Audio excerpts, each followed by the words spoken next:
Hello, everybody. Today we're going to be so first of all, this is NTI Day 11. Hopefully everyone is doing okay, staying healthy. Definitely a weird time to be alive right now. But we have no choice but to truck forward, so we're going to just have to do it. We're going to have to buckle down and just get this done. So Day 11, we're going to take notes on arcs and chords and their relationships. So on your notes, you'll see the bell ringer. I just decided to skip that part, so we'll jump right into the review. So first, let's define a chord. And a chord is a line segment connecting 2 points on a circle.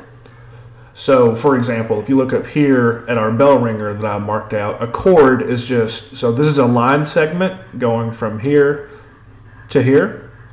That's a chord. This is a chord going from here to here. If a chord passes through the center of the circle, that's called the diameter. Anyway, so a chord is a line segment connecting 2 points on a circle. An arc is just a portion of the circumference of a circle. So again, the circumference, you can just think of the circumference as like the area of a circle. It's just the distance, sorry, not the area, I misspoke. The perimeter of a circle, not the area.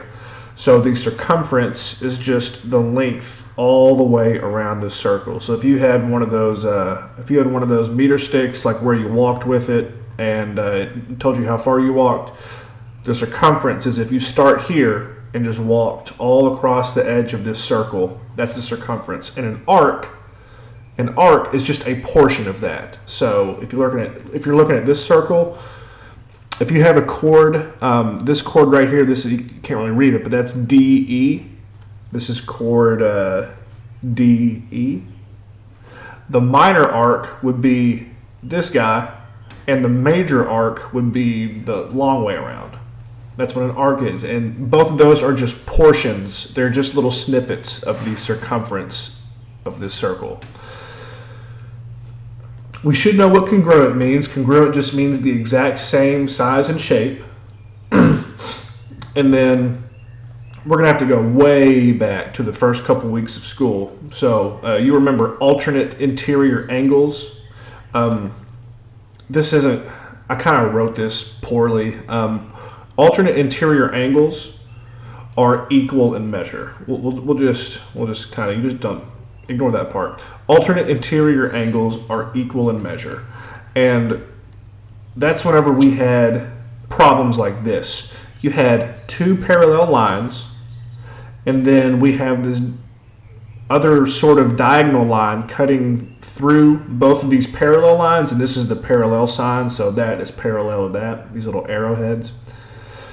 Whenever two parallel lines are cut by, and this is called a transversal, this line here, the alternate interior angles are equal. So this is so AA, BB, these are all my interior angles because they're on the inside of these parallel lines.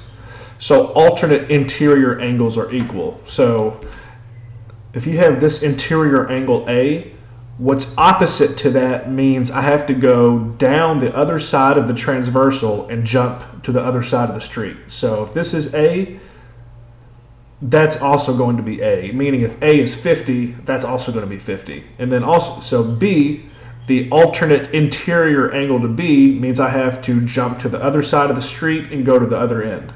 So these two are opposites, and these two are opposite interior. So I've been saying opposite, but you can also say alternate. Alternate or opposite interior angles, they're equal in measure. We're going to have to know that that is true moving forward. So let me try to, actually, you know what? I'm gonna stop there, and then I'll upload the notes section in a different video.